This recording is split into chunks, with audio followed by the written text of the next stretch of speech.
ঐ ছোৱালী পাৰ্ট 2 কবি হিমাংশু প্ৰসাদ দাস। শুই পৰাই চহৰৰ ময়ে জিতে যাত্ৰা ৰোমিও আৱাৰা পাগল দিৱানা বি মাই ভেলেণ্টাইন বুলি ক'ব নিশিকিলোঁ। আমাৰ যে মাথো এটাই আন্দাজ। ঐ ছোৱালী এবাৰ ভাল পাই চাবা নেকি? মই তোমাৰ প্ৰেমিক, ভিক্ষাৰী নহয় মাই ডিয়েৰ। খুচুৰা পইচা এটা পালেই সন্তুষ্ট হোৱা। স্বায়ত্ব শাসনেৰে আমাৰ মন নভৰে, সাৰ্বভৌমত্বৰ দাবীত অচল অটল। সন্ধিৰ পতাকালৈ নহালৈ চলিয়েই থাকিব মোৰ এই টেলিফোনিক যুদ্ধ। এটা বিদ্ৰোহী মিছিলৰ সমান উত্তেজনাৰে তোমাৰ হোষ্টেলৰ সন্মুখেৰে বন্ধুৰ সতে মোৰ পাইচাৰী অভিযান চলিয়েই থাকিব। কলেজৰ ৱাল, ডেস্ক, ব্লেকবোৰ্ড সকলোতে লিখি থম slogan, Himanshu and Himadri made for each other. পাৰ হৈ যোৱা বাটত তুমি উভতি নাচালেও তোমাকে শুনাই কম, ঐ ছোৱালী এবাৰ ভাল পাই চাবা নেকি? আৰু তুমি দক্ষ প্ৰশাসকৰ দৰে দমন কৰি আহিছা মোৰ গণতান্ত্ৰিক অধিকাৰ। কঠোৰ হাতেৰে মোহাৰি দিছা ভাল পোৱাৰ স্মাৰক পত্ৰ।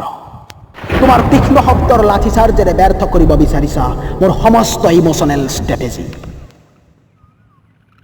কলেজ কৰিডৰত মোক দেখি তোমাৰ চেহেলী কেইজনীয়ে কৰা ফিচিঙা ফিচিঙি মই সহ্য কৰিছো কন্দুৱা গেছৰ প্ৰতিৰোধ। সিদিনা কাৰ জানো বাইকৰ পিছত দেখি মোৰ পেটলৈ নোযোৱা হ'ল ভাত। যদিওবা মই জানো মেংগ ফুটি খুৱাই নাহা মোৰ ভোক হাৰতাল ভংগ কৰিবলৈ। এনে লাগিছিল ৰাস্তাত টায়াৰ জ্বলাই যেন ঘোষণা কৰিম 48 ঘণ্টীয়া চকা বন্ধ। তোমাৰ প্ৰেমিক মই শুনিবলৈ নাৰাজ এনে বকৱাচ ভাষণ। আমি ভাল বন্ধু হৈ থাকিব পাৰোঁ। আমি ভাল বন্ধু হৈ থাকিব পাৰোঁ। স্বায়ত্ব শাসনেৰে আমাৰ মন নভৰে, সাৰ্বভৌমত্বৰ দাবীত অচল অটল। তোমাৰ হৃদয় সদনত গৃহীত নোহোৱালৈ মোৰ ভাল পোৱাৰ প্ৰস্তাৱ। তোমাৰ মন আকাশত নুৰালৈ কলিজাৰ ৰঙেৰে বোলোৱা মোৰ প্ৰেমৰ পতাকা।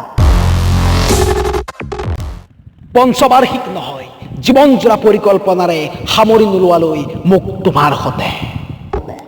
এবাৰ দুবাৰ নহয়, হেজাৰ হেজাৰ বাৰ কম, ভাল পাওঁ তোমাক। বি মাই ভেলেণ্টাইন বুলি ক'ব নিশিকিলোঁ। আমাৰ যে মাথো এটাই আন্দাজ। ঐ ছোৱালী এবাৰ ভাল পাই চাবা নেকি?